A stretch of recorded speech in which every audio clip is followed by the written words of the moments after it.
제목에 따라서 이렇게 있다라고 얘기를 해요. 하나는 한 사람은 때문에라는 말을 잘 쓰는 사람, 또 다른 사람은 덕분에라는 말을 잘 쓰는 사람, 이렇게 둘로 나눌 수가 있습니다. 때문에라는 말을 자주 쓰는 사람은 남들에게 책임 전가하는 사람. 너 때문이야, 너 때문이야, 너 때문이야. 자꾸 이렇게 다른 사람들에게 어딘가 모르게 모든 책임을 떠맡기고 그리고 남 탓하는 사람. 이런 사람들은 때문에라는 말을 자주 씁니다. 덕분에라는 말을 자주 쓰는 사람들은 항상 감사하는 사람입니다. 당신 덕분에 이렇게 됐습니다. 당신 덕분에 이렇게 좋은 일이 생겼습니다. 그래서 덕분에라는 말을 자주 쓰는 사람들, 그런 사람들은 좀 좋은 사람들입니다. 때문에라는 말을 자주 쓰는 사람과 덕분에라는 말을 자주 쓰는 사람들을 이렇게 비교해 놓고 나중에 평가를 해봤더니 어떤 사람의 인생이 더 행복하고 더 좋으냐 했더니 덕분에라는 말을 쓰는 사람의 인생이 더 행복하고 더 잘 되더라, 그 얘기입니다. 그래서 우리는 너 때문에 그 말을 할 수 있으면은 쓰는 것을 조금 줄이고 안 쓰면 좋잖아요. 덕분에라는 말을 많이 하는 것이, 그 말을 자주 쓰는 것이, 그렇게 표현하는 것이 우리의 인생에 더욱더 좋은 일입니다. 여러분, 사람이 인사할 때도 늘 당신 덕분에, 당신 덕택입니다, 그렇게 인사하는 것하고 말을 하면서 당신 때문에 그 말을 하는 것하고는 전혀 다르지 않겠습니까? 부부간에도 마찬가지고 부모와 자식 간에도 마찬가지고 교회에서 성도들 간에도 마찬가지 아닙니까? 그래서 우리는 할 수 있으면은 덕분에 그 표현을 많이 우리 교회에서도 성도들이 서로 쓰고 나누고 그렇게 살기를 통해서 주님 은혜가 안에서 더욱더 우리 인생이 복되고 청통한 삶을 살아가길 주의 이름으로 축원합니다. 덕분에 말이라는 말을 생각해 보면서 그런 생각이 들더라고요. 우리가 살아가는 것이 다 누구 덕분에 살아가느냐? 자식은 부모 덕을 보고 살아갑니다. 부모 덕분에 살아갑니다. 아무리 부정할래야 부정할 수가 없습니다. 부모 덕을 안 입고 살아가는 사람 없어요. 내가 무슨 부모 덕을 입었어? 부모가 나에게 해준 것이 뭐가 있어? 그러는 분들도 있긴 있을 거예요. 또 그렇게 생각하는 사람도 있긴 있을 거예요. 없는 부모 밑에서 고생하고 내가 이렇게 자수성가해서 내가 이렇게 잘 살았지, 내가 부모 덕을 못 본 거 있어? 그런데 아니에요. 다 힘들고 어렵지만은 생각해 보면은 그것도 다 부모의 덕인데, 내가 이 땅에 태어나서 살아가는 것 그 자체가 부모님 덕 아니겠습니까? 잘 되면 조상 탓, 못 되면 누구 탓이요? 내 탓이야 돼요. 근데 왜 우리는 반대로 잘 되면 내가 잘나서 잘 된 줄 알고 못 되면은 누구 탓이요? 조상 탓을 합니다. 부모를 잘못 만나서, 조상을 잘못 만나서 내가 이렇다 잘못됐다 그렇게 얘기합니다. 그런데 생각을 바꿔야 돼요. 그리고 말도 바꿔야 돼요. 잘 되는 것도 다 부모님 덕분이고, 못 돼도 남 탓하지 말고, 그것도 내 잘못이고. 그렇고 오늘 성경에 나오는 인물에 대해서 우리가 한번 생각 한번 해보고자 합니다. 아비암이라는 왕에 대해서 생각을 해보려고 하는 것입니다. 아비암이 하나님 앞에 오늘 평가를 받는데 아비암에 대해서 별로 좋은 평가를 안 해요. 그런데 뭐라고 말씀하시냐면은 다윗을 위하여, 다윗을 생각해서 그래도 아비암에게 하나님께서 복을 주셨다, 그렇게 말씀한단 말이에요. 다윗이 하나님을 잘 섬기고 믿음으로 잘 살았더니 하나님께서 그 다윗을 위하여서, 그 다윗을 생각해서 다윗의 집, 그의 자손들 다 복을 주었다, 더 잘되게 줬다, 지금 그 말씀이란 말이에요. 다윗의 마음과 같지 않지만은, 다윗처럼 하나님을 온전히 섬기지 못했지만은 다윗 한 사람이 그렇게 하나님을 잘 섬겼더니 다윗의 자손들이, 후손들이 비록 다윗과 같이 하나님을 잘 섬기지 못해도 그렇게 자손들이 복을 받거나 잘 되구나 하는 것이 오늘 본문의 말씀입니다. 오늘 설교의 모든 내용을 함축해서 드리는 말씀입니다. 그래서 여러분, 우리가 예수 잘 믿으면, 우리가 신앙생활 잘하면, 우리가 하나님 말씀대로 잘 살면은 내가 복을 받고 누가 복을 받아요? 우리 자녀들이 복을 받는 것입니다. 우리 자녀들이 늘 주님 안에서 하나님 은혜 안에서 더 복되고 형통한 길을 가게 되는 것입니다. 오늘 그래서 이 말씀을 이 시간에 은혜로 받아들이면서 우리는 그런 결심을 해야 돼요. 다시 한번 그런 마음의 다짐을 해야 돼요. 내가 예수도 잘 믿어야지. 내가 믿음으로도 살아야지. 내가 그래서 하나님 잘 믿어서 잘 섬겨서 복을 받고 우리 자녀들도 그렇게 복된 삶을 살도록 내가 그런 축복의 삶을 살아야지. 그런 놀라운 믿음의 결단들이 있기를 주님으로 축원합니다. 자, 다시 한번 본문으로 한번 들어가 보십시다. 오늘 이 아비암의 왕에 대해서 하나님께서 말씀하신 성경에 기록됐는데 뭐라고 하냐면 다윗의 마음과 같지 않았다. 마음이 온전하지 못하였다. 그렇게 얘기를 합니다. 온전하지 못했다. 다윗의 마음과 같지 않았다는 그 뜻은 무슨 뜻이냐면 마음이 두 개로 나뉘어져서 온전히 하나님을 섬기지 못했다는 얘기입니다. 온전히 하나님께 헌신하지 못했다는 얘기입니다. 마음이 나눠져 가지고 조금 하나님을 섬기는 것 같기도 하고 하나님을 믿는 것 같기도 하지만은 다른 한편으로는 온전히 하나님을 따르지도 않고 섬기지도 않고 여정쩡하게 그렇게 하나님을 섬겼다는 얘기예요. 그것에 대해서 오늘 성경에는 자세히 기록이 되어 있지 않아요.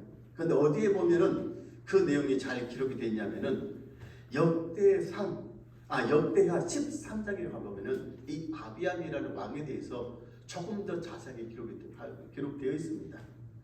여러분, 아비암의 아버지가 누구냐? 르호보암이거든요. 그의 뒤를 이어서 아비암이 왕이 됐거든요. 그런데 몇 년을 다스렸느냐? 3년간 왕의 자리에 앉아서 나라를 다스립니다. 그 얘기는 뭐예요? 일찍 오래 다스려보지 못하고 일찍 그래도 죽었다는 얘기예요. 그렇지 않습니까? 이 아비암이 나라를 다스릴 때 북이스라엘에는 누가 왕이었느냐? 여로보암이 왕이었습니다. 그리고 18년간 그 나라를 다스리던 그때입니다. 이 아비암과 여로보암이 서로 북이스라엘과 남유다의 왕으로 있으면 서로들 전쟁이 끊임없이 그 아버지 때도 전쟁이 있었고 솔로몬 이후에 나라가 둘로 갈려진 다음에 나눠진 이후에 그 다음에 늘 전쟁이 끊임없이 있었단 말이에요. 그런데 중요한 것은 이것이에요. 북이스라엘은 10지파가 그 북이스라엘을 이루지 않습니까? 숫자가 많잖아요. 그 군대도 많아요. 힘도 더 세요. 쉽게 표현하면 남유다는 어때요? 2지파밖에 안 돼요. 힘이 약해요. 전쟁하면 누가 이기겠습니까? 싸우면은 항상 남쪽 이 유다 지파가 전쟁에서 별로 그렇게 재미를 못 봐요. 이익을 못 봐요. 늘 얻어 터지기만 해요. 그런데 아비암 때는 놀랍도록 이 전쟁에서 크게 대승을 거두게 됩니다. 북이스라엘 군대가 80만이 있습니다. 그때 남유다는 40만, 2배가 많은 군대예요. 그런데 이 전쟁에서 서로 다시 한번 이렇게 전쟁을 하게 되는데 2배나 많은 군사력이 있으니까 전쟁에서 이길 수가 없는 전쟁인데 하나님께서 그 전쟁 가운데 역사에 도와주셔서 이 전쟁에 대승을 한단 말이에요. 북이스라엘의 50만 군대가 몰살을 당합니다. 남유다의 군대도 좀 많이 죽었겠지요. 그래서 이 전쟁에서 아주 대승을 하게 되는데 재밌는 것은 이 전쟁에 나갈 때 아비암이 하나님 앞에 그렇게 기도를 해요. 그리고 북이스라엘 군대를 향해서 그렇게 외칩니다. 야, 너희들 하나님도 섬기지 않으면서 금송아지 만들어서 그것이 하나님이라고 섬기면서 너희들이 과연 하나님을 섬긴 우리를 무시해? 우리는 업신여기고 전쟁을 해? 우리는 하나님을 섬기는 하나님 앞에 선택받은 우리가 하나님의 백성이 하나님의 군대다라고 전쟁에 나갔는데 하나님께서 놀랍도록 아비암을 도와주시고 아비암의 기도를 들어주시고 그래서 이 전쟁에서 크게 이겼습니다. 이 전쟁에서 크게 이긴 이후로 북이스라엘이 국력이 그 전쟁을 다시는 북이스라엘이 남유다를 쳐들어올 엄두를 못 낼 정도로 그렇게 크게 이겼단 말이에요. 하나님께서 그렇게 크신 은혜를 크신 도우심을 베풀어 주셔서 이겼으니까. 그런데 중요한 것은 무엇입니까? 하나님께서 그에게 이런 큰 은혜를 베풀어 주셔서 전쟁에서 이기겠는데 그 이후에 아비암이 보여준 태도가 전혀 믿음 있는 모습이 아닌 거예요. 자기 힘으로 이긴 게 아니지 않습니까? 하나님께서 전쟁 이기게 하신 것 아닙니까? 그러면은 당연히 뭘 해야 되겠어요? 하나님 앞에 감사를 해야 되지 않겠어요? 그런데 어디에도 하나님 앞에 감사를 드렸다는 내용이 없어요. 그래서 오늘 성경에 뭐라고 해요? 그는 그의 조상 다윗과 같지 않았다. 그렇게 표현합니다. 힘들고 어려울 때, 정말 절박할 때, 전쟁이라는 이 상황 가운데서 질 수밖에 없는, 정말 이길 수 없는 그런 상황 가운데는 하나님 좀 도와주세요. 하나님 좀 도와주세요. 하나님 나를 좀 살려주세요. 하나님 힘을 주세요. 하나님 구원해 주세요. 그렇게 하나님 앞에 매달리고 기도하고 하나님의 은혜를 구하고 그랬는데 막상 살려줘 놓고 나니까, 막상 다 힘을 얻고 나니까, 모든 일들이 회복되고 나니까 그때는 입을 싹 씻어버리고 모른 체하고 그랬단 말이에요.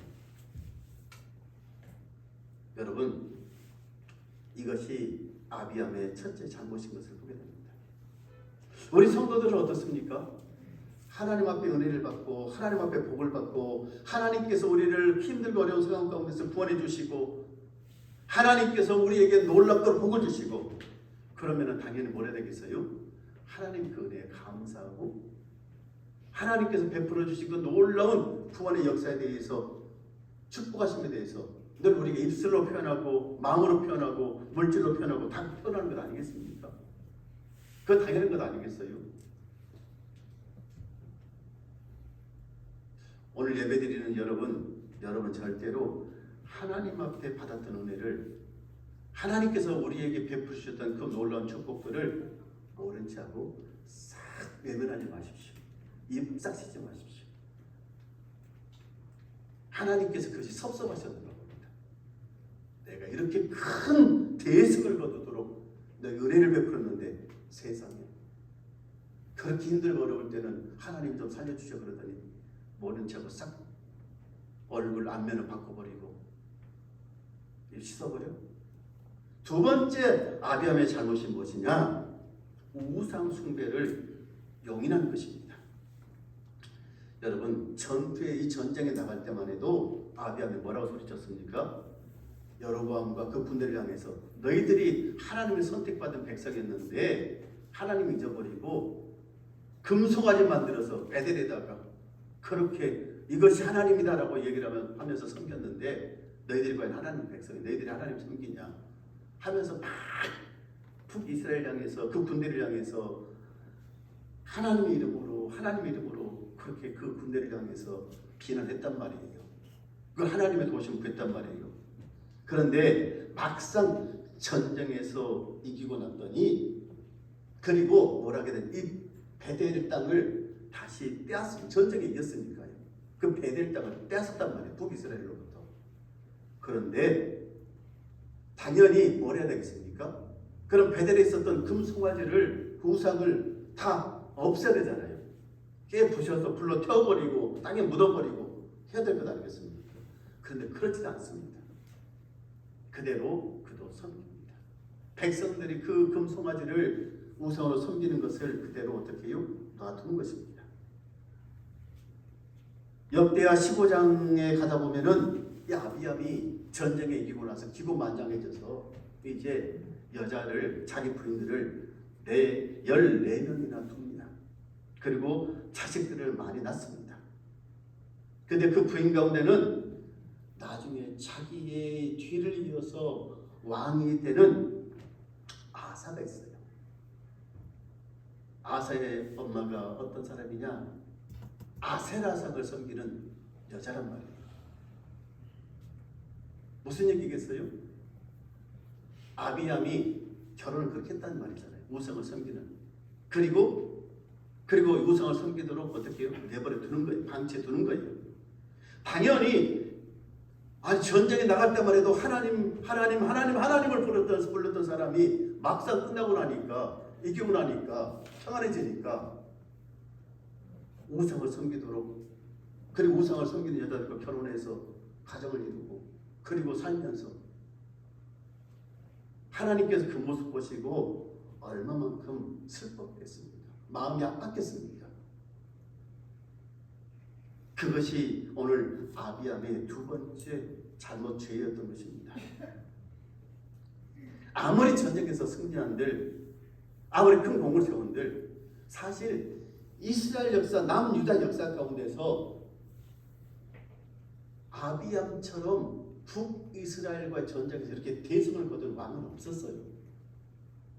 나라가 갈려진 이후로요. 그 이후에도 북이스라엘과 전쟁에서 이렇게 큰 승리를 얻은 왕은 아마 찾아보기 힘들 것입니다. 그 정도로 큰 공을 세웠지만은 대단한 여러분 공을 세웠지만은 하나님은 뭐라고 말씀하신다고요? 마음에 안 든다 그랬단 말이에요. 이유가 뭐라고요? 하나님을 온전히 섬겼어야 되는데 우상을 섬기는 것을 그대로 묵인하고 못 번지 않고 섬기도록 그렇게 내버려 둬버리고, 그래서 하나님께서 오늘 아비암을 일으켜서 다윗의 마음과 같지 않고 마음이 온전하지 못하였다라고 그렇게 평가하는 말씀을 하고 있습니다. 우리는 오늘 이 말씀 보면서 이런저런 생각이 들 것 아니겠어요? 나도 과연 그렇게 살고 있잖아.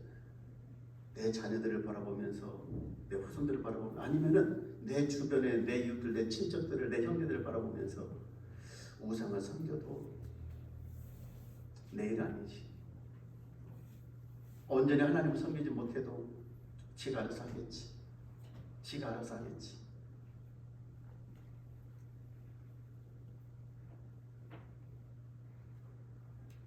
그게 아비암의 모습입니다. 인생에 아무리 성공을 해도, 인생에 아무리 큰 공을 써도 하나님께서 그것에 대해서 오늘 아비암에게 말씀하셨던 것처럼 말씀하신다면 우리는 그것이 결코 큰 성공이 아닐 것입니다. 슬픈 것이죠. 그런데 중요한 것은 이것입니다. 그렇게 아비암이 하나님 보시기에 어디가 머리가 부족하고 하나님 온전히 섬기지 못하고, 아비암만 그런 게 아니에요. 열왕기하 8장에 가면은 또 그런 기록이 또 있어요. 오늘 이 본문의 말씀만 좀 더 살펴보기로 하는데, 그렇게 아비암이 부족했지만은 하나님 온전히 섬기지 못했지만은 뭐라고 오늘 말씀하십니까? 그렇게 문제가 있음에도 불구하고 하나님은 누구를 생각하세요? 다윗을 생각하사 아비암에게 복을 주셨다 얘기입니다. 아비암에게 자식을 주시고 그 자녀들이 다 아버지의 뒤를 이어서 나라를 계속 다스리게 하고 아비암에게 하나님께서 그렇게 복을 내려주셨다라고 말씀하신 거예요. 오늘 우리가 이 말씀을 이 시간에 함께 묵상하면서 제일 중요한 것입니다. 오늘 우리가 하나님을 잘 섬기면은, 오늘 우리가 믿음으로 잘 살면은, 오늘 내가 하나님 앞에 온전한 믿음의 사람으로 세워지면은 하나님께서 나를 보시고 내 자녀들을 축복하시구나. 그래서 자녀들이 뭐라고 얘기를 할까요? 내가 복을 받은 것이 내 아버지 덕분입니다. 내가 이렇게 잘 된 것이 내 어머니 덕분입니다. 어떤 아버지요? 하나님을 잘 섬겼던 내 아버지, 믿음으로 살았던 내 어머니 덕분입니다. 그렇게 기도하게 되고 그렇게 고백하게 되고,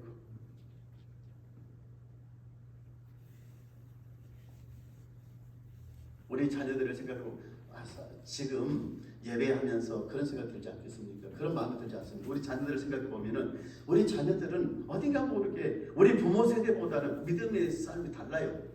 좀 달라요. 걱정도 되는 것도 있어요. 과연 이놈 자식들이 예수 잘 믿고 믿음으로 우리처럼 하나님 잘 섬기며 살아야 되는데, 자, 생각해 보십시다. 우리 부모님 세대를 생각해 보십시오. 여러분의 부모님 세대를 생각해 보십시오. 여러분의 부모님들 얼마만큼 믿음 있는 부모님들은 예수 잘 믿고 살았는지, 신앙생활 잘했는지.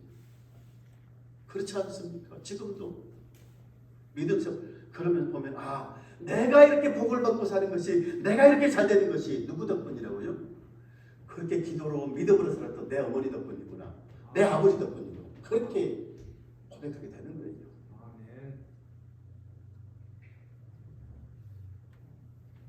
다 그렇게 기도로 쌓았던 그 어머니 덕분이고 아버지 덕분이고 할머니 덕분이고 그렇더라고요.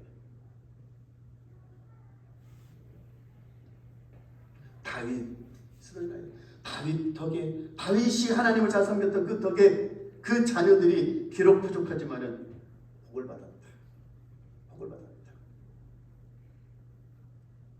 오늘 이 말씀을 우리가 다시 한번 은혜의 말씀으로 받아들이면서 우리 세문현대들의 사랑하는 성도 여러분요, 우리 자녀들도 다 그렇게 고백하게 될 줄 믿습니다. 우리가 그런 믿음의 삶을 살아가는 저와 여러분 되시길 주님을 축원합니다. 서울 남대문 교회에 이 한정원 권사님이 계셨어요. 이분이 거의 100세가 다 되도록 하나님을 참 믿음을 잘 살아서 그렇게 믿음으로 신앙생활을 하셨는데 6.25를 겪고 뭘 겪고 이분이 참으로 힘들고 어렵게, 부모님이 일찍 돌아가시고 그래서 힘들고 어렵게 살아왔습니다. 그런데 이분이 예수를 믿으면서 늘 하나님 앞에 기도하고 또 자기 나름대로 신앙에 이렇게 원칙을 세우고 믿음을 살았거든요. 주일은 절대로 내가 빼먹지 않는다. 하나님 앞에 늘 하루에 성경 10장을 읽는다. 그리고 늘 새벽에 가서 기도한다. 여러분, 유교를 겪고 또 일제 식민지를 겪고 남편까지 또 북한으로 이렇게 납치되어서 가서 생사도 알지 못하게 되고, 그런데 7남매를 혼자서 키웠습니다. 아무것도 없이 날품팔이하고 품앗이하고 살바느질하고 숱한 고생을 다 하면서 정말 절망과 어려운 곳에 살았습니다. 그런데 믿음으로 하나님 잘 섬기면서 믿음으로 살았습니다. 그랬더니 하나님께서 그 자녀들에게 복을 주셨습니다. 7명 다 잘 됐는데 박사가 5이요. 잘된 자녀들도 있고 다 7남은 다 잘됐단 말이에요. 사위들도 정말 믿음 좋은 사위들이 들어와서 그 권사님이 했던 얘기가 그 얘기죠. 지금 이번에 생존에 계신가 모르겠는데 그 했던 얘기가, 내가 하나님 한 번 믿고 의지하고 믿음을 살았더니 하나님께서 이렇게 내 자녀들에게 복을 주시구나. 그 자녀들은 뭐라고 얘기하겠어요? 우리가 이렇게 잘된 것이, 우리가 이렇게 복을 받은 것이 누구 덕분이겠어요? 내 어머니 덕분이구나. 기도했던 내 어머니, 믿음을 살았던 내 어머니 덕분이구나.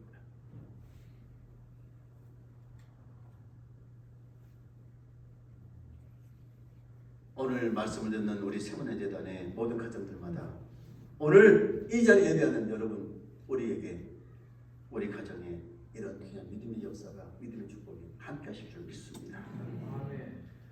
하나님 아버지 감사합니다.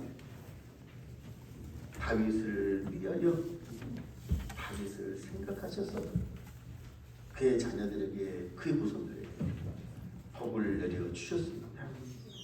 믿음으로 살지 못했지만, 하나님을 잘 섬기지 못했지만, 그래도 다윗 한 사람이 하나님을 잘 섬겼더니 하나님께서 그 자녀들에게 복을 내려 주셨습니다.